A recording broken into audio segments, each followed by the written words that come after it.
안녕하세요. 순콩맘의 책으로 읽는 인간심리. 이번 시간에는 인지부조화에 대해 알아보도록 하겠습니다. 자, 여러분들에게 질문 하나 드리죠. 다이어트를 해보신 적 있나요? 네, 한 달이나 다이어트를 했는데 변화가 없는 경우들 있죠. 그러면 여러분은 좀 날씬해진 것 같지 않아? 전보다 몸이 가벼워졌어. 기분도 나아진 것 같고 이렇게 얘기할 때가 있어요. 자, 이거를 자기 합리화라고 부를 수가 있죠. 우리가 노력을 했는데도 성과가 없을 때 우리는 스스로를 위로하기 위해서 전에는 더 나빴다거나 그래도 기분은 더 나아졌다거나 하고 그렇게 자기 합리화를 시키는 것입니다. 일반적으로 우리가 일단 잘못된 행동을 하고 나면 그 행동의 결과를 바꾸기란 굉장히 거의 불가능하죠. 그래서 이미 저지른 일이기 때문에 되돌릴 수가 없으니까 그렇게 합리화를 시키는 겁니다. 그래서 자기의 잘못을 인정하는 대신에 그건 어쩔 수 없는 일이었어. 이 정도도 다행이지 뭐 하면서 자기 스스로를 속이기 시작합니다. 이것을 자기 합리화라고 얘기할 수가 있어요. 예전에 이런 일이 있었습니다. 1954년 어느 날에 미국에 살던 메리언 키치라는 가정주부가 하늘로부터 계시를 받았다고 주장을 했어요. 그해 12월 21일 자정에 대홍수가 일어나 세상에 종말이 온다는 것이었습니다. 오직 써낸더라는 구세주를 믿는 사람들만 구원받을 수 있다는 것이었습니다. 아주 무시무시하고 급박한 내용이었지요. 외계인들이 지구로 우주선을 보내 써낸더를 믿는 사람들만 태워서 다른 별로 데려다 준다는 겁니다. 키치 부인은 주변 사람들에게 이 충격적인 소식을 전했고 머지않아 신도들이 여러 명 생겨났습니다. 신도들은 다가올 지구의 종말을 대비하기 시작했어요. 가지고 있던 재산을 남들에게 나누어주고 직장을 다니던 사람들은 직장을 그만두었습니다. 또 다른 사람들은 터무니없는 소리라고 놀리며 이 신도들을 욕했습니다. 이 소문이 퍼지자 방송국과 신문사에서도 취재를 나왔지만 신도들은 모두 한 집에 모여 묵묵히 구원의 날이 오기만을 기다렸습니다. 마침내 종말의 밤이 찾아왔습니다. 신도들은 기도를 드리며 구원이 약속된 자정이 되기를 기다렸습니다. 초조하고 긴장된 시간이 흐르고 마침내 자정을 울리는 종이 울렸지요. 어떻게 되었을까요? 네, 대홍수가 나진 않았죠. 그렇게 마음 졸이며 기다리던 자정이 되었지만 아무 일도 일어나지 않았습니다.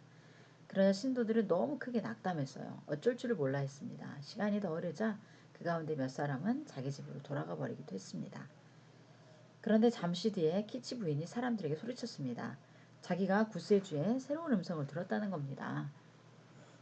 자, 이렇게 얘기했죠. 신도들의 정성에 감동한 구세주께서 지구를 구원하기로 마음을 바꿨다는 거야. 네, 그러자 그때까지 절망에 빠져서 한숨만 쉬던 신도들이 갑자기 와 하고 환송을 질렀어요. 기쁨의 눈물을 흘리며 서로를 얼싸안았지요. 자기들의 믿음 덕분에 구원받았을 뿐만 아니라 지구가 종말을 피했다고 기뻐했습니다. 그러고는 그때부터 신도들의 태도가 싹 달라졌습니다. 그동안 묵묵히 기도만 드리던 사람들이 이후부터 열렬히 매스컴과 인터뷰를 하며 자신들의 믿음과 행동이 헛되지 않았다고 세상에 알리기 시작했습니다. 자, 여러분들은 이것을 어떻게 생각하시나요? 이해하기 힘드시죠? 하지만 이들은 이상한 사람들이 아니라 우리와 똑같은 보통 사람들이었습니다. 이 신도들은 세상에 종말이 올 것이라고 굳게 믿고 종말을 맞을 준비를 열심히 했잖아요.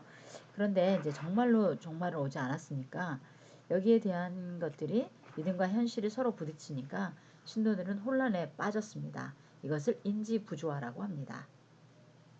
마음속에 이렇게 인지부조화가 일어나면 사람들은 이를 해소하기 위해서 예를 씁니다.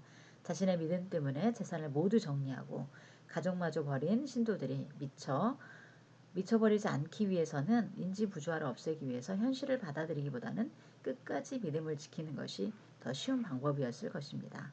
현실을 바꿀 수는 없으니까 차라리 자기 합리화를 한 것이지요.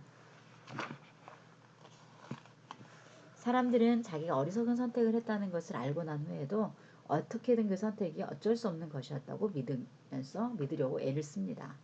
명백히 잘못된 판단이었음에도 불구하고 여러 이유를 들어 끝까지 자신이 옳았다고 우기죠. 합리적인 결론보다 부조리 하더라도 자신의 믿음을 선택하는 것, 이것이 바로 인지부조화의 원리입니다.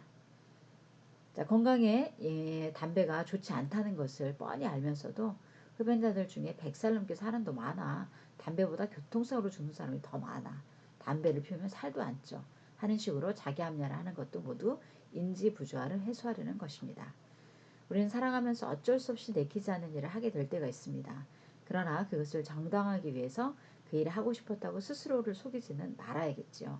진정으로 자기 존중감이 높은 사람은 자기의 잘못된 선택이 옳았다고 끝까지 주장하는 사람이 아니라 자신의 실수를 솔직하게 인정하고 그 실수를 반복하지 않으려 노력하는 사람입니다.